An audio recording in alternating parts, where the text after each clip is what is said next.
এমন গতকালকে এক সিরিয়ালে যাইয়ে 1.5-2 ঘন্টা গেছি, পরে কয় তেল নেই, পরে ওই আবার ব্যাকে ফিরে আসতে হয়েছে। ইনকাম কিছুই হয় না, আজকে সকাল থেকে বসে আছি, তেলের জন্যই বসে আছি। যেদিন আমরা তেল পাম্পে আসি তেল উঠানোর জন্য, সেদিন আমাদের পুরো দিনটাই শেষ হয়ে যায়। ইনকাম করার মতো আমাদের আর কোনো সময় থাকে না। 9টা 10-এ আসছি, আর এখন বাজে কত, হয়তো 3টা, 3:30, 4টা পর্যন্ত তেল পাই কিনা, তো আল্লাহকে শুক্রিয়া। এমন গতকালকে এক সিরিয়ালে যাইয়ে 1.5-2 ঘন্টা গেছি, পরে কয় তেল নেই, পরে ওই আবার ব্যাকে ফিরে আসতে হয়েছে। এখানে তেল দেয় মোটামুটি ভালো, দেখা যাক বাদ বাকি উপর আল্লাহর ইচ্ছা। দাম এখনো বাড়ায় নাই। না, দাম ঠিক আছে, এর জন্যে শুক্রিয়া প্রধানমন্ত্রীর কাছে, আমাদের শুক্রিয়া যে তেলের দাম অ্যাকুরেট আছে। আর তেলের দাম বাড়লেই মনে করো গাড়ি ভাড়া অ্যাভেলেবেল বাড়াবে না, জনগণ চলা মানে দুরস্কার হয়ে যাবে।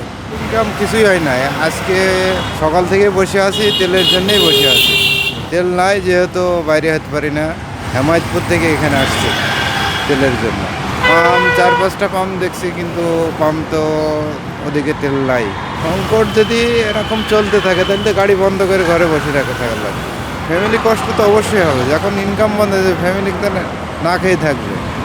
আমাদের ইনকাম তো এটা দিয়ে, এখন যদি এটা বন্ধ হয়ে যায়, তেল না পাইলে আমাদের পেট চলবে কীভাবে? এখন আমাদের যে সমস্যাটা, মনে করেন যে সমস্যার ভোগান্তির শেষ নাই। হ্যাঁ, বর্তমানে যে দেশের যে পরিস্থিতি, তেল নিয়ে যে আমরা সংকটের মধ্যে আছি, যেদিন আমরা তেল পাম্পে আসি তেল উঠানোর জন্য, সেদিন আমাদের পুরো দিনটাই শেষ হয়ে যায়।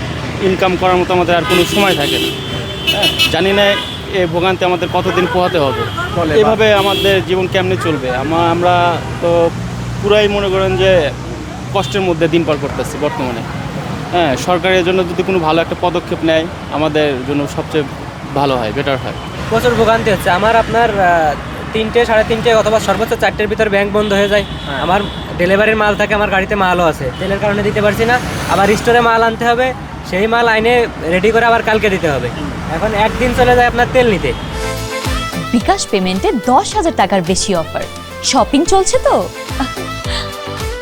এখন উপরের থেকে অনেক চাপ আসে, আপনার ব্যাংকের থেকে কল আসে, মাল ডেলিভারির জন্য সমস্যা হয়। এই সমস্যার ভিতর দিয়ে যাচ্ছে আমাদের আর কি। এই যে আমি আসছি, এখন 2 ঘন্টার বেশি হয়ে গেছে আমি এখানে সিরিয়াল আছি, এখনও তেল পাইনি। দেখা যাক পাই কিনা শেষ পর্যন্ত।